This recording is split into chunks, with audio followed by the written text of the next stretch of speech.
Tom, let's just look first of all at those figures, astonishing figures that came out showing the overall value of the Murdochs has tripled. It's gone up by $6 billion in the last few years. Now, if your goal, or if the goal, was to bring down the Murdoch empire, that's manifestly failed.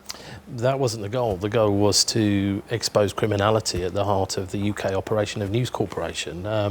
But I think what these figures show is Rupert Murdoch is still an extraordinarily powerful figure in global commerce and has incredible reach into politics. And the reason you saw the tension in the House of Commons today is, frankly, politicians still fear him. He can damage them. You see what his newspapers can do, his television companies, his global reach.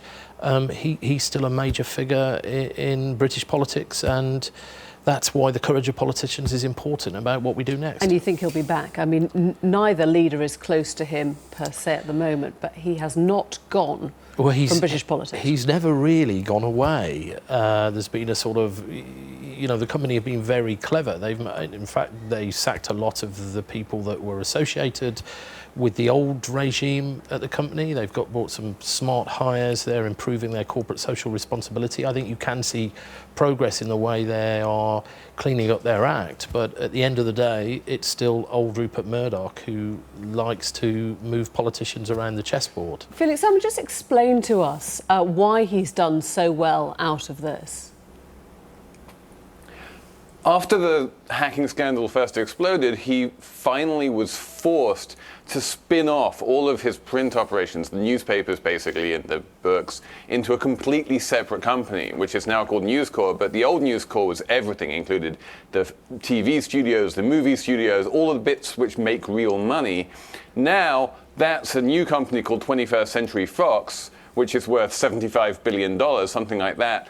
And the massive discount that used to be applied to the old News Corp on the grounds that no one likes owning newspapers these days has completely disappeared.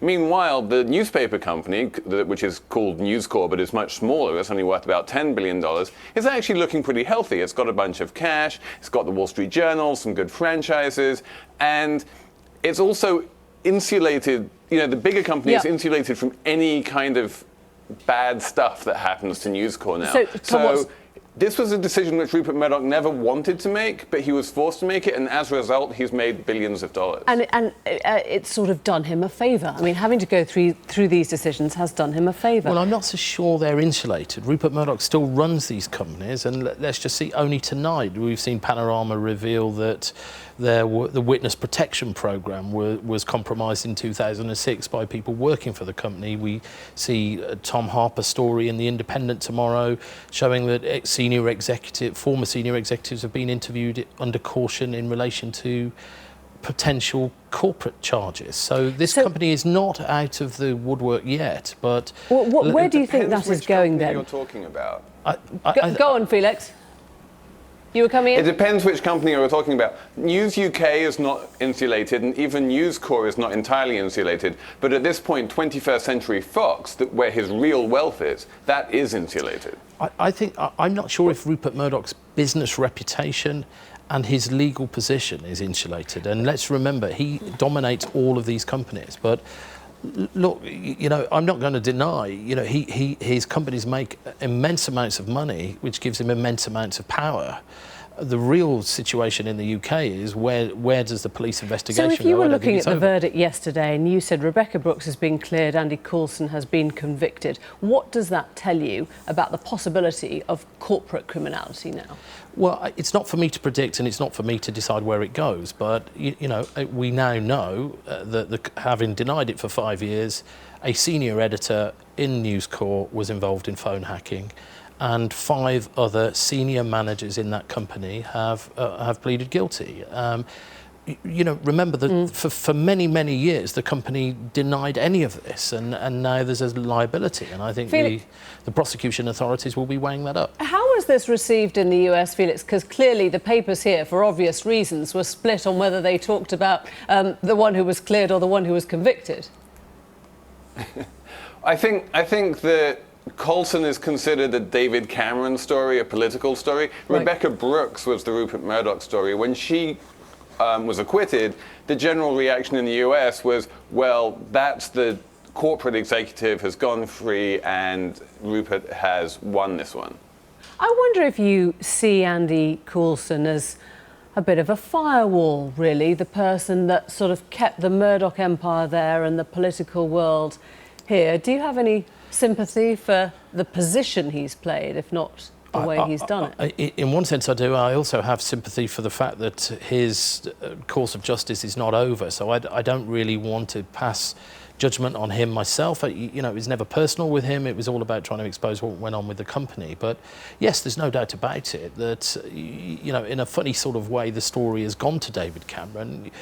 In one sense, that's probably obvious because he went to extraordinary lengths to keep Andy Coulson in office. He took great risks to keep him there when many people warned him that he shouldn't.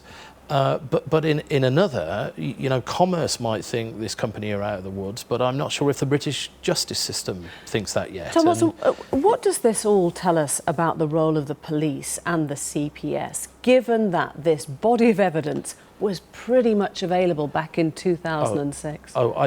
Firstly, I think the meticulous way that Operation Wheating dealt with this only shows to show how inadequate the previous investigations were, and the only way we will find out how the police were woeful in the original investigation is probably for some form of inquiry into the police. Probably the second stage. I think the second stage of Leveson, which was the bit about who did what to whom, should take place. There's something very, very wrong happened with the Metropolitan Police original inquiries, and we're only going to get to the facts of that if we look in some detail at that. No police officer has been asked to explain why in 2006 they knew that the witness protection program was compromised by this company and nobody did anything about it.